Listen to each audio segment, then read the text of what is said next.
नमस्कार बच्चों, मैं दीपक सर उड़ान एजुकेशन से। आज हम एक टॉपिक के बारे में बात करने जा रहे हैं। ये टॉपिक जो है, जो बच्चे 10वीं और 12वीं की परीक्षा में अच्छे नंबर लाए हैं, अच्छे परिणाम लाए हैं, उनके लिए है। तो हमारा एक सबसे पहला जो टॉपिक है 10वीं फेल। तो कुछ बच्चे जो 10वीं के अंदर फेल हो गए हैं, तो उन्हें अपनी उम्मीद नहीं छोड़नी है। अगर एक विषय में फेल हैं तो अपनी पढ़ाई को रुकना नहीं है। सप्लीमेंट्री एक फॉर्म भरेंगे स्कूल के अंदर, तो उसमें सप्लीमेंट्री आएगी और वो फॉर्म से जब वो परीक्षा देंगे तो अगर पास हो जाएंगे तो उनके लिए बहुत अच्छा है। अगर बीच में अगर उन्होंने पढ़ाई छोड़ दी तो कोई मतलब रहेगा नहीं। दूसरा है 10वीं पास। जो बच्चे 10वीं पास है, अच्छे नंबर, अच्छे परसेंटेज अगर उनके बने हुए हैं, तो वो अपनी सुने, ना कि अपने दोस्तों की सुने। दोस्त अगर साइंस लेना चाहता है तो तुम उसके पीछे जा रहे हो कि मुझे भी साइंस लेना है, क्योंकि दोस्त के पेरेंट्स अच्छी नौकरी कर रहे हैं, उनके पास ज़्यादा पैसा है, तो वो साइंस लेकर पढ़ना चाहते हैं तो पढ़ लेंगे। पर अगर आपके पिताजी की कंडीशन अगर अच्छी नहीं है तो आप आर्ट्स ना लेके कॉमर्स लीजिए। अगर साइंस लेना चाहते हैं तो अच्छा है, पर मैं तो कहता हूँ कि आपको फिर कॉमर्स रखना चाहिए। आप अपनी सुनिए। दोस्त अगर कहना चाहते हैं कि मैं साइंस ले रहा हूँ, तू भी साइंस ले ले, तो उनका आप बिल्कुल ना सुने। दूसरी बात है, जो बच्चे 12वीं पास हुए हैं, तो 12वीं पास हुए हैं तो सबसे पहले उन्हें क्या करना है, अगर आर्ट्स ली है उन्होंने तो वो बीए करेंगे, और अगर कॉमर्स रखी है उन्होंने तो वो बीकॉम करेंगे। सबसे पहले वो अच्छी कॉलेजों को चुने। अगर अच्छी कॉलेज होगी तो अच्छे प्रोफेसर मिलेंगे, जिससे उन्हें अच्छा ज्ञान मिलेगा, उनके अच्छे परसेंटेज बनेंगे। हम लोग कभी कभी क्या करते हैं कि मेरे 4 दोस्त वो कॉलेज के अंदर गए हैं तो मैं भी यानी कि उसी कॉलेज में एडमिशन ले लेता हूँ। फिर बाद में परिणाम क्या आता है, जब आपकी जो कॉलेज पूरी होती है, जब आपका परिणाम आता है 0/0, मतलब खराब परिणाम आता है, फिर आप कहीं पर भी यानी कि नौकरी के लिए जाते हो, आपको नौकरी मिल पाती नहीं है। तो इस प्रकार से आपको करना नहीं है। आप हमेशा ये चीज़ याद रखो कि कौन सी कॉलेज बेस्ट है, कौन सी कॉलेज अच्छी है, उस कॉलेज को आप चुनो, उसे यानी कि ऑनलाइन फॉर्म भरकर यानी कि उसे सिलेक्ट करो। अगर आपका उसमें हो जाता है सिलेक्शन, तो आप उस कॉलेज में फटाफट जाकर फॉर्म भर के और अपना एडमिशन करवा लीजिए। अगर आप अपने दोस्तों के चक्कर में रहेंगे कि मेरा दोस्त ने वो कॉलेज के अंदर ली है, मैं भी यानी कि जाऊँगा उनके साथ में, यानी घूमूंगा फिरूंगा, मोटरसाइकिल लेके जाऊँगा, तो आप ऐसे मत करिए। आप अपने पैरों पे खुद कुल्हाड़ी मार रहे हैं।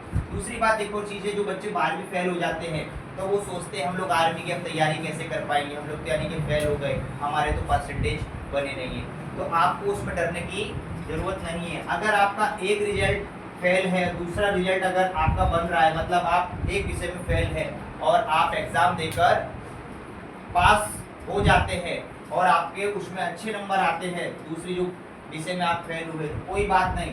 आपको आर्मी में सिर्फ 50% चाहिए, ठीक है। 50% अगर आपके आ जाएंगे तो आप ऑटोमेटिकली आर्मी की तैयारी कर सकते हो। पर उसमें सब विषय में आपके 50+ होने चाहिए। सब नंबर सब में 50-50 अंक के लगभग होने चाहिए, उससे कम होने चाहिए नहीं। दूसरी बात ये, अगर अच्छा कॉलेज चुनोगे, बेस्ट कॉलेज चुनोगे, तो आपके परसेंटेज और आपकी पढ़ाई और आपके दिमाग का ग्रोथ बहुत अच्छा होगा। आप अपने दोस्तों के चक्कर में अगर रहोगे, अच्छी कॉलेज नहीं ढूंढोगे, आप 3-4 साल जो भी है आप ऐसे ही बिगाड़ दोगे, फिर अंत में जब आप नौकरी के लिए जाओगे, फिर आपको अच्छी नौकरी नहीं मिलेगी, तो आप अपने आप को ही कोसोगे। तो इस प्रकार से आप जो चीज़ करना चाहते हो, आप अपने मन की सुनो, ना कि दोस्तों की सुनो। और जो बच्चे फेल होते हैं तो उन्हें हमेशा ये याद रखना है कि दुनिया उस टाइम पे ख़त्म नहीं हो जाती है। हम अगर एक विषय में अगर फेल हुए हैं तो वहाँ पर हमारी उम्मीद को बरकरार रखना है, मतलब आगे और बढ़ना है, हमें और मेहनत करनी है, हमें उस विषय से निकलना है, ताकि हम अपने लिए अच्छा कर सकें। हमें अपना तो देखना ही देखना है, हमारे माँ बाप का भी हमें देखना है, जिन्होंने हमें 1 से लेकर 11 तक पढ़ाया, और उसके बाद 12वीं में अगर हमारा रिजल्ट खराब आया है तो उसमें भी हमें हार माननी नहीं है। आप कुछ नहीं, एक मौका और अपने पिताजी को बोलो कि हमें एक और मौका दें और हम अपना रिजल्ट और बेस्ट करेंगे और हम पास होकर दिखाएंगे।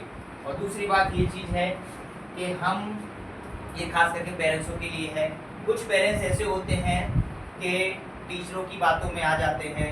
बहुत सारी क्लासेस ऐसी हैं कि वो रास्ते में आते जाते व्यक्ति से मिलती हैं। और दूसरी बात तो कभी कोई पेरेंट्स दूसरे पेरेंट्सों की बातों में आ जाता है कि वहाँ पर है ना हमारा लड़का पढ़ा तो हमारे लड़के ने यानी कि वहाँ पे 90% बनाए, 100% बनाए। तो 100% आज तक जल्दी बने नहीं है किसी के, 90% बन भी जाते हैं। पर एक चीज़ याद रखो, अगर क्लास में अगर 60 बच्चे हैं, 60 बच्चे में से आपको खुद को पता होगा कि 10 बच्चे बहुत बेस्ट होते हैं, होशियार होते हैं। फिर उसके बाद कुछ बच्चे जो होते हैं मीडियम होते हैं, जिसमें 5 ले लो, उससे थोड़े कम होते हैं 5 ले लो। और क्लास में कम से कम 30 बच्चे ऐसे होते हैं जिन्हें हिंदी बराबर आती नहीं है, अगर पढ़ना आता है तो बराबर लिख पाते नहीं है। तो आप ये चीज़ याद रखो, कोई ट्यूशन वाला सर अगर आपके ऊपर विश्वास दिखाता है कि मैं 100% गारंटी लेता हूँ आपका बेटा पास हो जाएगा, तो उसे कुछ नहीं करें, आप सीधे बोलो कि मुझे पूरे कागज पे साइन करके दे। ठीक है, पूरे कागज पर साइन करके दे। कारण क्या होता है, ये इतना बड़ा बिजनेस हो चुका है ट्यूशन क्लासेस। जब बच्चा आपका फेल हो जाता है 10वीं, उसके बाद वो क्या कर देते हैं कि आपके बच्चे ने मेहनत करी नहीं। जब आपको पता है कि हमारा बच्चा पहले से मेहनत नहीं कर रहा है, पर आपने उनके दिल में विश्वास दिलाया, तो ये चीज़ ट्यूशन वाले खास करके सरों के लिए है। इस तरह से यानी किसी को विश्वास में ना ले, अगर विश्वास में लेना है तो उनको अपना बेस्ट करके दे। आप उनको इस तरह से कह देते हैं कि हम 100% रिजल्ट आके देंगे, तो ये चीज़ यानी किसी पेरेंट्स को आपको नहीं बोलनी है। दूसरी बात ये चीज़ है कि बहुत सारे पेरेंट्सों को बच्चे लोगों को इस तरह से बोल देते हैं कि तुझे मैं पास करा दूंगा। अगर बच्चा 8वीं में है तो ऑटोमेटिकली सरकार ने कहा है 8वीं में बच्चे को पास कर दो। अगर बच्चा 9वीं में, तो सरकार ऑटोमेटिकली पास कर देती है। 10वीं और 12वीं का आपको देखना है, बस ये 2 क्लासें हैं जो आपको यानी कि मेहनत करके और पास होना है बच्चों को। बाकी कोई टीचर सर इस तरह से बोले कि हम इसे पास करा देंगे, हमारी गारंटी है, तो आप सबसे पहले उनसे साइन करवाइए और इस तरह से यानी कहिए कि अगर मेरे बच्चे को हिंदी आती नहीं है तो 1 साल में आप किस तरह से क्या कर दोगे। क्योंकि बाद में अगर आपका बेटा अगर कदम गलत उठाता है तो उसमें आपकी सबसे बड़ी यानी कि जिम्मेदारी होगी कि मेरे बेटे फेल हुआ है। टीचर तो उस टाइम पे यानी कि हाथ तो क्या करेंगे, जोड़ लेंगे कि भाई साहब हमने तो यानी कि बहुत मेहनत करी और कराई भी, पर आपका बेटा यानी पढ़ता नहीं था, इधर उधर घूमता, ट्यूशन नहीं आता था।